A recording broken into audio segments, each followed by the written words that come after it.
So, Mike, as we move to the behavior bucket here, again, I'm playing devil's advocate. I'm already on the side. We're preaching the choir. But I hear the first thing kind of being like, this does sound like a lot of time. There are different behaviors or a different week-to-week thing. If I'm individually coaching a rep, I'm hearing in my head a lot of sales managers saying, I'm busy. That's great. But, I still have to hit the numbers too. Or how do I balance this? Can you tell me a little bit about what maybe an ideal behavior or coaching cadence would look like?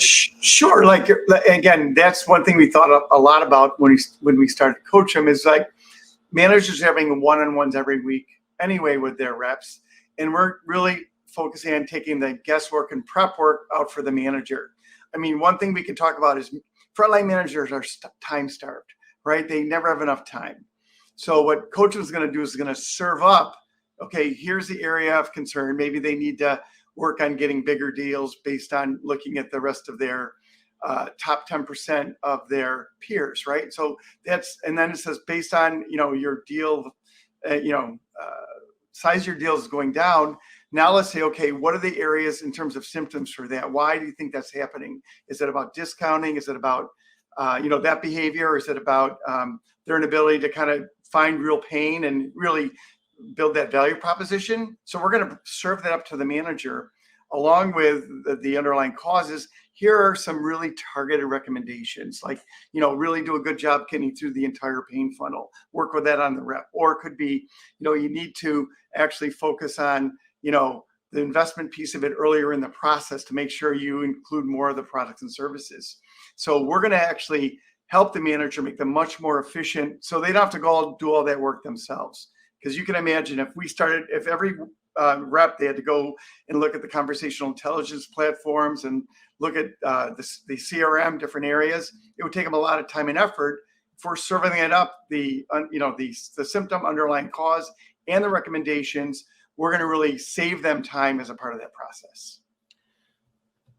And Colin, I wanted to give you a shot at behavior here too. The thing that comes to mind that I heard, Mike, there is we see a lot with, we'll just say untrained sales managers. Nobody listening to this podcast, but an untrained sales manager says, like, did you sell anything this week?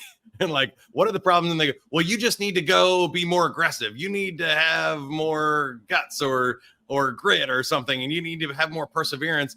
And they don't tell them how to do that, right? And then they just go, okay, well, I guess I'll just go try the same thing I did last week, but harder. And it doesn't really make any movement, right? How are these specific recommendations and these specific behavioral coaching different than that? The way most people do it, Mike, it's not different. But you're absolutely right. We joke about this all the time. Most of us who have played sports have had that coach at some point in their career that said, guys, we need more goals. We need more shots on goal. And the kids are looking at their coach and saying, like, no kidding. But what you really need is a coach that says, okay, team, listen, we've analyzed the data. The reason why we're not getting shots on goal is because 72% of the game we're in our half of the field or the pitch if you're in Europe. And the reason why we're on our half, 72% of the game is because the other team has possession of the ball 68%. And so when we analyze that final why, to Mike's point about root cause, it's because we're turning over the ball when we pass. So that's the only thing we're going to work on. We're going to work on the fundamentals. So from a behavior perspective, you don't need coach them to do this. The manager can go through and analyze the data to sort of triage where they need to focus in the sales process for that individual rep. Then they can kind of comb through the transcripts and listen to calls to pinpoint why that's happening. And then assuming they know how to remedy that, they would then give a prescription to solve that root cause issue. And then the final piece is holding people accountable.